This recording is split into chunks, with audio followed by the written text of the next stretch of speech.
back to Kids Alive Church. I'm Teacher Joanna. This is Henry the Hedgehog. And today we're continuing our series on the New Testament. Now, this week we're going to talk about the wedding at Cana. And this is found in John chapter 2, verse 1 to 11. So what happened was, Jesus was invited to a wedding. We're not sure whether it's his relative's wedding or a friend's wedding. Well, he and his mom were invited, so it must have been a close relative or a close friend. All right? So he was invited and he went for the wedding. And when he was there, everyone was drinking wine because it was very common at that time for anyone to drink wine.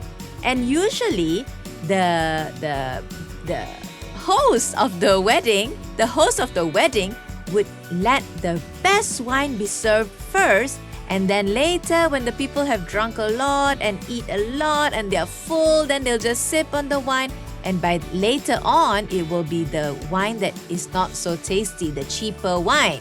Okay, so that was the custom. That was what they usually would do. But at this particular wedding, people were celebrating so much and they had ran out of wine.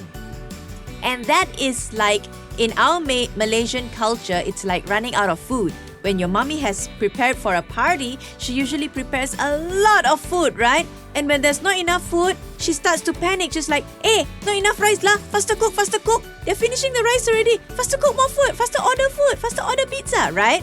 So this was the case in the wedding at Cana. So they had ran out of wine. And so Mary, she went to Jesus. She said, Jesus, you gotta do something. You gotta do something. They ran out of wine. They need the wine. And Jesus said, no, it's not my time yet to perform any miracles. What can I do? No, not now. But Mary said, please. And she turned to the servants. She said, servants, listen to Jesus. He will tell you what to do. So Jesus did this. He told the servants to go to the well, bring 6 big jars, and go and collect water from the well. And they were like, okay. The people don't know what is good wine and bad wine, but I'm sure they know what is water and wine, right? But Jesus told them to do that. And so they did it. And Jesus said, fill it to the brim. That means fill it to the top. And so they did that. They filled the water to the top and they brought it. Now, 6 jars. Each jar was really big. It was about 20 to 30 gallons of water, which is equivalent to about 76 liters of water. Now, our big Sprite bottle, the big one, is usually 1.5 liter. Imagine 70 of that. Was it 76 liters of water? And they had to carry all this to Jesus. And then they started pouring it out into the wine flask. And when they poured it into the wine flask like Jesus had told them to, it was wine. The water had turned into wine. And when the host, the master of ceremonies, he tried on the wine, he tasted it. He said, what? This is the best wine I've ever tasted. And it was so good that everybody enjoyed themselves. Imagine they had 6 huge jars of wine. Wow! That is what Jesus did. That was his first miracle that he did at the wedding of Cana. So let's look at this jar. This jar, let's say it represents the water that the servants had brought to the wedding. And so, as Jesus said, pour, look at the water change. It changed color from nothing. It became something. It all became wine, one by one. All these jars began to fill up and fill up and fill up. Not just fill a little bit, but it filled up to the brim. How amazing is that? And that is the miracle that Jesus performed. So we can learn 3 things about this story. Number 1, Jesus is interested in our lives. He is interested in our lives. Jesus attended the wedding. Do you know what? He wants to attend your school. He wants to be with you every day of your life. He is interested in your every day.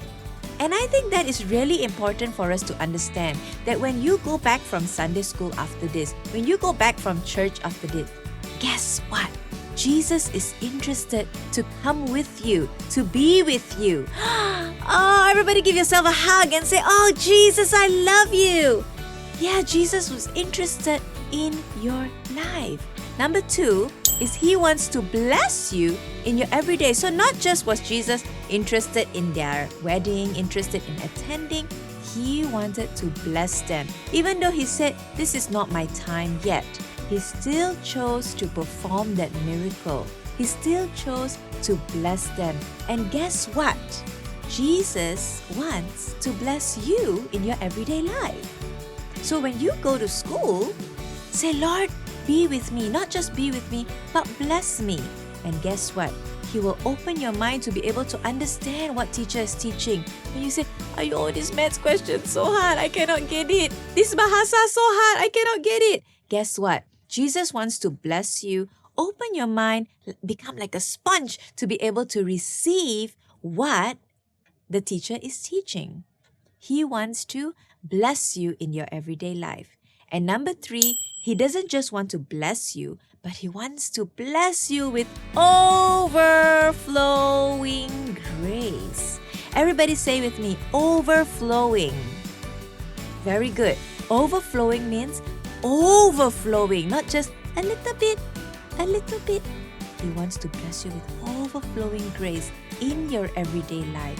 So He wants you to exceed in your studies, to be excellent in your studies, to be the best in your class, whether it's dance class, whether it's football, whether it's swimming. He wants you to be the best. He wants to bless you with overflowing grace.